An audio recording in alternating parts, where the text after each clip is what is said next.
Hello friends. तो स्वागत है आपका इस वीडियो में। और आज हम पढ़ने वाले हैं रेजोनेंस। और रेजोनेंस को एक और नाम से जानते हैं जिसको हम बोलते हैं मेसोमेरिक इफेक्ट। मेसोमेरिक इफेक्ट, ठीक है। तो लास्ट वीडियो में हमने देखा था इंडक्टिव इफेक्ट क्या है, अब हम देखेंगे रेजोनेंस इफेक्ट क्या है। तो रेजोनेंस के लिए सबसे पहले तो हम ये देखते हैं कि इसकी जरूरत क्यों पड़ी, ये रेजोनेंस का कॉन्सेप्ट कहाँ से आया। तो आपने ये बेंजीन रिंग इस तरह से देखी होगी, इसका फॉर्मूला होता है C6H5 और इसमें कॉन्जुगेटेड डबल बॉन्ड्स होते हैं इस तरह से। और कॉन्जुगेटेड का मतलब क्या होता है, ऑल्टरनेट पोजीशन पे, ऑल्टरनेट पोजीशन पे डबल बॉन्ड। तो आप यहाँ पे ऑब्जर्व कर सकते हैं, अगर मेरे पास ये कार्बन C1 है, ये कार्बन C2 है, ये C3 और ये C4 C5 और यहाँ पे ये वाला C6।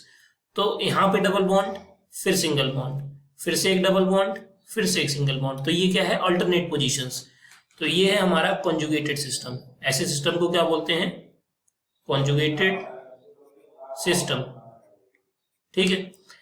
अब यहाँ पे साइंटिस्ट ने क्या देखा, साइंटिस्ट ने सबसे पहले प्रेडिक्ट किया कि ये तो डबल बॉन्ड है हमारा, C1 C2 का क्या है, डबल बॉन्ड, ठीक है। और C2 C3 का अगर हम देखें तो ये सिंगल बॉन्ड है। अब डबल बॉन्ड छोटा होता है और सिंगल बॉन्ड कैसा होता है, बड़ा होता है। तो इन दोनों की बॉन्ड लेंथ डिफरेंट होनी चाहिए। लेकिन एक्सपेरिमेंटली जब देखा गया कि तो क्या पता चला कि C1 C2 की जो बॉन्ड लेंथ है वो इक्वल आई C2 C3 के, ठीक है। तो जब ऐसा देखा साइंटिस्ट ने कि ये इक्वल क्यों आई है, तो उन्होंने फिर क्या किया, एक रेजोनेंस नाम का कॉन्सेप्ट इंट्रोड्यूस किया। और ये कॉन्सेप्ट एक्सप्लेन कर रहा था कि ये दोनों बॉन्ड लेंथ्स इक्वल क्यों हैं। उसी तरह आपने कार्बोनेट का जो स्ट्रक्चर है वो भी देखा होगा। कार्बोनेट हमारा आयन होता है CO3 die negative.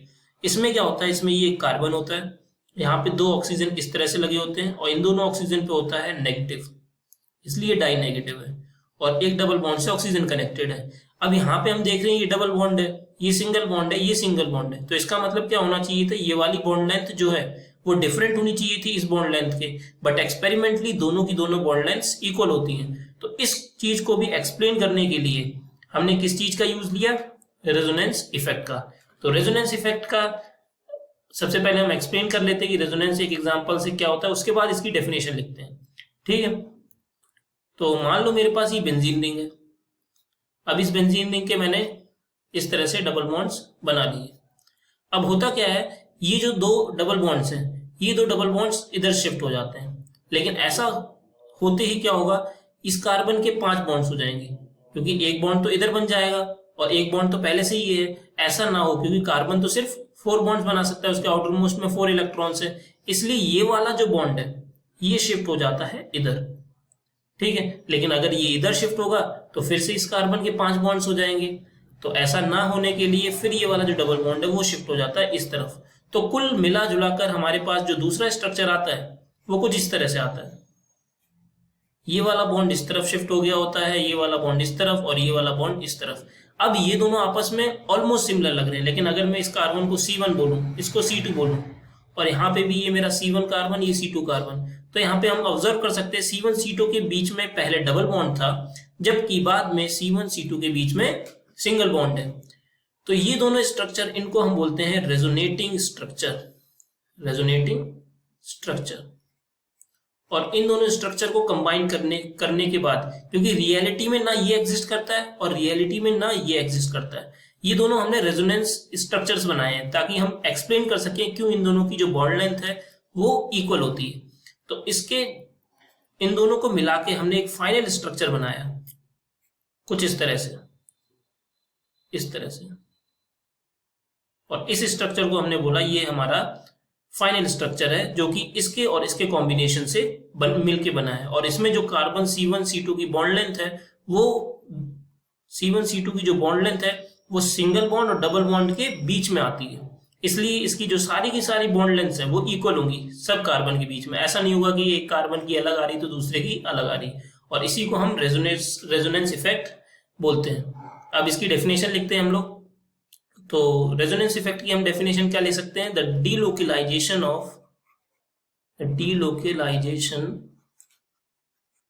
Of pi bonds, और या फिर पाई इलेक्ट्रॉन्स भी लिख सकते हैं, या फिर पी इलेक्ट्रॉन्स भी लिख सकते हैं, इन अ conjugated conjugated system is known as resonance, is known as resonance। अब एक और बड़ा सा मतलब बढ़िया सा एग्जांपल ले लेते हैं ताकि अच्छे से आपको समझ में आ जाए एक एक कॉन्सेप्ट इसका। तो मान लो मेरे पास जो बेंजीन रिंग थी वो कुछ इस तरह से थी, और यहाँ पे ये थे हमारे डबल बॉन्ड्स, और ऊपर कुछ इस तरह से ऑक्सीजन था जिसपे फॉर एग्जांपल नेगेटिव चार्ज मानते हैं, इधर नेगेटिव चार्ज था। अब अगर एग्जाम में आ गया कि इसके हमें रेजोनेटिंग स्ट्रक्चर्स बनाने, तो कैसे बनाएंगे? तो सबसे पहले हम क्या करेंगे, इस नेगेटिव चार्ज को इधर लेके आएंगे। तो इधर लेके आने की वजह से क्या हो जाएगा, इस नेगेटिव चार्ज के पास जो इलेक्ट्रॉन्स हैं वो इलेक्ट्रॉन्स यहाँ पे आ जाएंगे, और यहाँ पे आने की वजह से एक डबल बॉन्ड फॉर्मेशन हो जाएगा। तो यहाँ पे बन जाएगा हमारे पास एक डबल बॉन्ड। लेकिन जैसे ही ये डबल बॉन्ड बनेगा वैसे ही ये वाला जो कार्बन है, ये वाला कार्बन जिसको हम कार्बन नंबर 1 बोलेंगे, इस कार्बन की 5 बॉन्ड बन जाएंगे।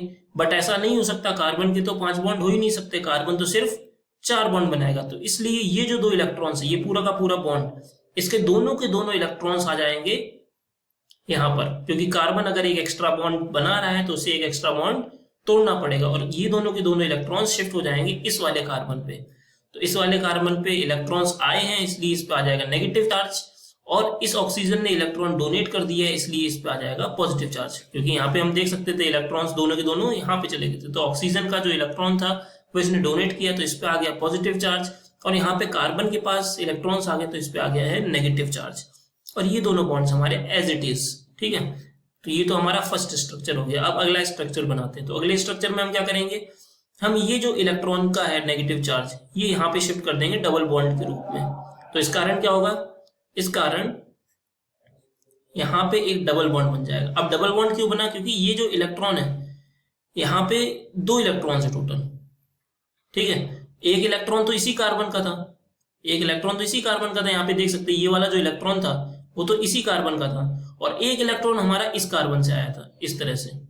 तो ये जो एक्स्ट्रा इलेक्ट्रॉन था इसकी वजह से यहाँ पे नेगेटिव चार्ज आया था। अब ये जो 2 इलेक्ट्रॉन्स, ये 2 इलेक्ट्रॉन्स कहाँ पे आ रहे हैं, इधर।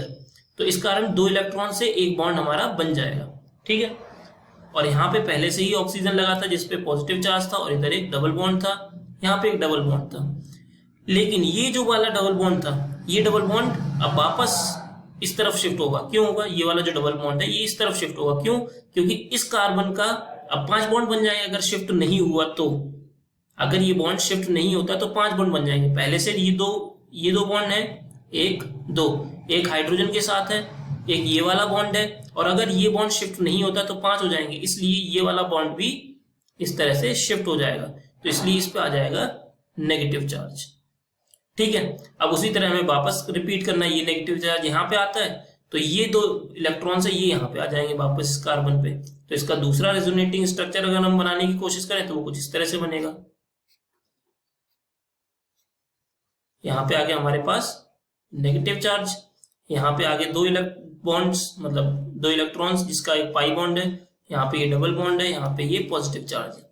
अब ये इलेक्ट्रॉन्स जो है फिर से हमें वही रिपीट करना है, ये दोनों इलेक्ट्रॉन्स आ जाएंगे इधर, लेकिन अब ये इलेक्ट्रॉन्स इधर आएंगे तो इस कार्बन के 5 बॉन्ड बन जाएंगे। ऐसा ना हो इसलिए ये दोनों इलेक्ट्रॉन्स वापस ऑक्सीजन के पास चले जाएंगे, और अगर वापस ऑक्सीजन के पास चले जाएंगे तो हम अपना अगला रेजोनेटिंग स्ट्रक्चर कुछ इस तरह से बना सकते हैं। ये वाला हमारा इधर आ गया है डबल बॉन्ड, ये इधर है, ये इधर है, और ऑक्सीजन के पास सिंगल बॉन्ड।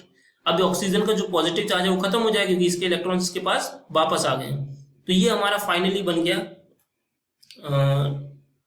जो फाइनल हमारा रेजोनेटिंग स्ट्रक्चर है वो बन गया, ठीक है। अब यहाँ पे हम एक चीज ऑब्जर्व कर सकते हैं कि इस पे इनिशियली नेगेटिव चार्ज था, तो फाइनली भी इस पे क्या होगा, नेगेटिव चार्ज होगा।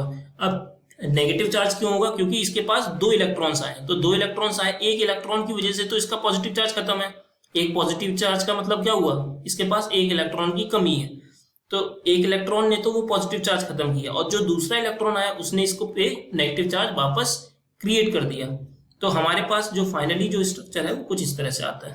तो अब इन दोनों स्ट्रक्चर में हम देखें अगर चेंज क्या हुआ है, तो एक नए पेज पे बनाते हैं। जो पहला स्ट्रक्चर था उसमें कुछ ऐसा था, ठीक है, और ऑक्सीजन पे नेगेटिव चार्ज था, जबकि दूसरा जो स्ट्रक्चर आया हमारे पास वो कुछ इस तरह से आया, और यहाँ पे ऑक्सीजन पे इधर ओके इसमें थोड़ा सा चेंज आ गया था, वो कुछ इस तरह से आएगा, यहाँ पे डबल बॉन्ड इधर था, इधर था और इधर था, और इस ऑक्सीजन पे आया था ओ नेगेटिव। ठीक है, तो यहाँ पे हम देख सकते हैं ये वाला सिंगल बॉन्ड है, जबकि यहाँ पे ये डबल बॉन्ड है, तो कुछ ना कुछ चेंज हो चुका है, और इसी चेंज को हम क्या बोलते हैं, ये चेंज आया है रेजोनेंस की वजह से। ठीक है, तो इसको हम ऐसे भी ड्रॉ कर सकते हैं इस तरह से, ताकि हम दिखा सकें कि ये डबल बॉन्ड इधर भी प्रेजेंट होता है कभी कभार, और कभी कभी ये डबल बॉन्ड इधर प्रेजेंट होता है, ये चेंज होता रहता है। तो इसलिए हम एक सर्कल बना सकते हैं जिससे हमें पता चल जाए कि सारे के सारे जो बॉन्ड्स हैं वो इक्वल है। तो होप करता हूं आपको ये चीज समझ में आ गई होगी। अब हम इसके कुछ रूल्स के बारे में पढ़ते हैं रेजोनेटिंग स्ट्रक्चर की स्टेबिलिटी के। तो रूल्स फॉर रेजोनेटिंग स्ट्रक्चर।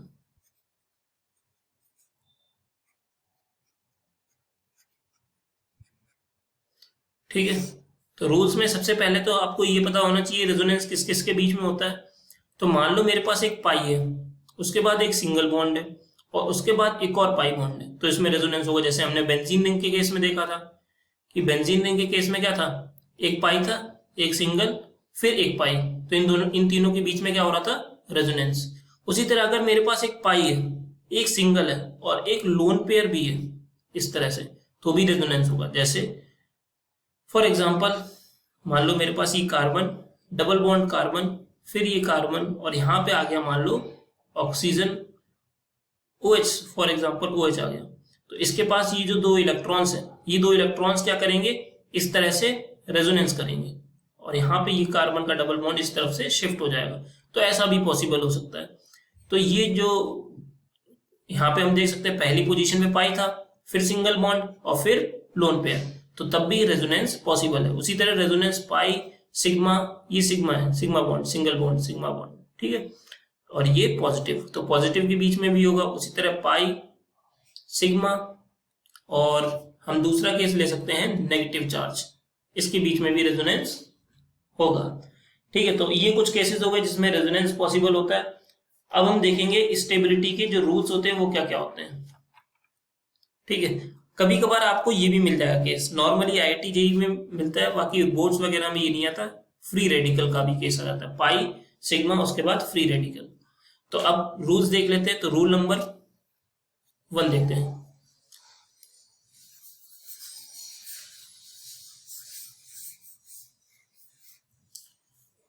तो रूल नंबर 1 क्या बोलता है कि जिसके पास जितने ज्यादा कोवेलेंट बॉन्ड्स होंगे द स्ट्रक्चर, क्योंकि हमें देखा था अभी बेंजीन रिंग में बहुत सारे स्ट्रक्चर्स बन गए, तो अब इन स्ट्रक्चर्स को अगर हमें इनकी स्टेबिलिटी के अकॉर्डिंग अरेंज करना है, कई बार JEE में क्वेश्चन आता है कि अरेंज द स्ट्रक्चर्स, या फिर the order of the ascending order of stability of these structures is, and 1 is greater than 2 is greater than 4, इस तरह से दिया होगा। तो आपको उसे अरेंज करना है, तो उसके लिए आपको ये रूल्स आने चाहिए। तो पहला रूल होता है the maximum number of covalent and pi bond containing resonating structure. Resonating structure का मतलब इतने सारे हमने स्ट्रक्चर बनाए थे, वो सारे के सारे रेजोनेटिंग स्ट्रक्चर थे। Containing resonating structure is most stable, structure is most stable. इसका मतलब सबसे पहले आपको क्या चेक करना है, आपको ये चेक करना है कि किसके पास सबसे ज्यादा पाई बॉन्ड्स हैं। जिसके पास सबसे ज्यादा पाई बॉन्ड्स है उसके पास स्टेबिलिटी जो होगी वो सबसे ज्यादा होगी। फिर उसके बाद सेकंड नंबर पे अगर ये वाला आपने कंपेयर कर लिया और इन दोनों में सेम है, उसके बाद आपको क्या कंपेयर करना है, उसके बाद आपको कंपेयर करना है न्यूट्रलिटी। जो मॉलिक्यूल न्यूट्रल होगा वो ज्यादा स्टेबल होगा जिस मॉलिक्यूल के पास चार्ज होगा उसके कंपैरिजन में। तो neutral is more stable then charge, ये आपको सेकंड नंबर पे कंपेयर करना है। उसी ऑर्डर में कंपेयर करना है जिस ऑर्डर में मैं लिख रहा हूं। फिर उसके बाद थर्ड पे हमें क्या कंपेयर करना है, हमें देखना है नेगेटिव चार्ज है वो किस एटम पे है। ठीक है, तो अगर हमारे पास नेगेटिव चार्ज आ गया तो वो किस पे स्टेबल होगा, stable on more electronegative atom. More electronegative. अब इलेक्ट्रोनेगेटिव एटम पे क्यों स्टेबल होता है? ऑक्सीजन है, ये इलेक्ट्रॉन्स को, ये मोर इलेक्ट्रोनेगेटिव है तो ये इलेक्ट्रॉन को अपने पास रखना चाहता है, तो इसलिए यहाँ पे अगर नेगेटिव चार्ज आ गया तो ये काफी ज्यादा स्टेबल है। जबकि कार्बन, ये इसके इलेक्ट्रोनेगेटिविटी काफी कम होती है, इसका मतलब ये अपने पास इलेक्ट्रॉन को होल्ड करने की एबिलिटी नहीं रखता है। तो इस पे अगर मैंने इलेक्ट्रॉन दे दिया तो ये कम स्टेबल होगा। तो हमें ध्यान रखना है स्टेबिलिटी किस पे ज्यादा होगी? उस एटम पे जिसपे इलेक्ट्रोनेगेटिविटी ज्यादा है। और मेनली ये कब कंपेयर किया जाता है? जब हम एक पीरियड में मूव कर रहे हैं along the in the periodic table. लेकिन अगर हम एक ग्रुप में मूव करते हैं डाउन द ग्रुप, तो उसमें हमें एक बड़ा एटम देखना पड़ेगा, तो लार्ज एटम। तो इलेक्ट्रॉन किस पे स्टेबल होगा? नेगेटिव चार्ज किस पे स्टेबल होगा? लार्ज एटम पे। जैसे कि हमें कंपेयर करने के लिए आ गया FCl Bri, इस तरह से 3 आ गए। तो अब बोल दिया कि FCl Bri में किसके ऊपर सबसे ज्यादा नेगेटिव स्टेबल है, तो हम क्या बोलेंगे? आई जो एटम है, आयोडीन, इस पे काफी ज्यादा स्टेबल। क्यों? क्योंकि इसका साइज क्या होता है? बड़ा। जबकि फ्लोरीन का जो साइज होगा वो बहुत छोटा होगा। तो इस पे जो नेगेटिव चार्ज है वो काफी अच्छे से डिस्पर्स हो जाएगा, इस तरह से फैल जाएगा, और फैलने की वजह से इसमें स्टेबिलिटी आ जाएगी। तो लार्ज एटम देखना है कब? जब हम डाउन द ग्रुप चल रहे हो। जबकि मोर इलेक्ट्रोनेगेटिव कब देखना है? जब हम अलोंग द पीरियड चल रहे हो। तो ये तीसरा रूल हो गया। अब फोर्थ रूल भी हम लिख लेते हैं। तो हमारा जो फोर्थ रूल है वो क्या कहता है? जो सेम चार्जेस हैं, सेम चार्जेस, अब आपको पता होगा सेम चार्जेस से एक दूसरे को रिपेल करेंगे, और रिपेल करेंगे तो क्या होगा? अनस्टेबिलिटी आएगी। तो सेम चार्जेस की वजह से आती है अनस्टेबिलिटी। इसलिए सेम चार्जेस को हमें कहाँ रखना है? हमें दूर दूर रखना है, ठीक है। जबकि जो हमारे पास अपोजिट चार्जेस हैं, अपोजिट चार्जेस, ये आपस में एक दूसरे को अट्रैक्ट करेंगे, और अट्रैक्ट करेंगे तो उससे आएगी हमारे पास स्टेबिलिटी, और स्टेबिलिटी आएगी तो इसको हमें क्या रखना है? पास पास रखना है। तो अगर आपके पास 2 रेजोनेटिंग स्ट्रक्चर आ गए, एक में क्या है? एक में मान लो ये कार्बन था, ये कार्बन था, ये कार्बन था, और एक में यहाँ पे प्लस चार्ज था और यहाँ पे प्लस चार्ज था, और एक में ऐसा कुछ 3 कार्बन थे, यहाँ पे नेगेटिव चार्ज था, यहाँ पे प्लस चार्ज था। तो आपको कौन सा ज्यादा स्टेबल बताना है? ये वाला। क्यों? क्योंकि इसमें अपोजिट चार्जेस हैं, और अपोजिट चार्जेस एक दूसरे को अट्रैक्ट करते हैं, और अट्रैक्शन की वजह से आएगी स्टेबिलिटी, इसलिए हम इसको ज्यादा स्टेबल बताएंगे। दूसरा, अगर ये कार्बन था, ये कार्बन था, ये कार्बन था, यहाँ पे था नेगेटिव चार्ज, यहाँ पे था पॉजिटिव चार्ज, और इसी तरह ये कार्बन, ये कार्बन, ये कार्बन, यहाँ पे था पॉजिटिव चार्ज, लेकिन इस बार नेगेटिव चार्ज यहाँ पे था। अब बताओ कौन सा ज्यादा स्टेबल होगा? तो अब हम बोलेंगे ये वाला ज्यादा। क्यों? क्योंकि यहाँ पे जो अपोजिट चार्जेस हैं वो पास पास में, जबकि यहाँ पे अपोजिट चार्जेस थोड़े दूर हैं, और जहां पे ज्यादा पास होगा वहां पे ज्यादा अट्रैक्शन होगी, ज्यादा स्टेबिलिटी होगी। तो अब करता हूं आपको ये चारों के चारों रूल समझ में आ गए होंगे। अब इसके लिए कुछ थोड़े से कॉन्सेप्ट, जैसे कि हमारा प्लस आर या फिर प्लस एम, और माइनस आर या फिर माइनस एम अभी बचा हुआ है, जो कि इस रेजोनेंस के टाइप्स होते हैं। जैसे हमने इंडक्टिव में माइनस आई और प्लस आई देखा था, वैसे इसमें माइनस एम और प्लस एम होगा। तो ये वाला हम अगले वीडियो में करेंगे। तब तक के लिए अगर आपको वीडियो अच्छा लगा हो तो लाइक कीजिए और सब्सक्राइब कर देना चैनल को। ऐसी ही वीडियोस आगे भी आपको मिलती रहेंगी। So thank you and have a nice day.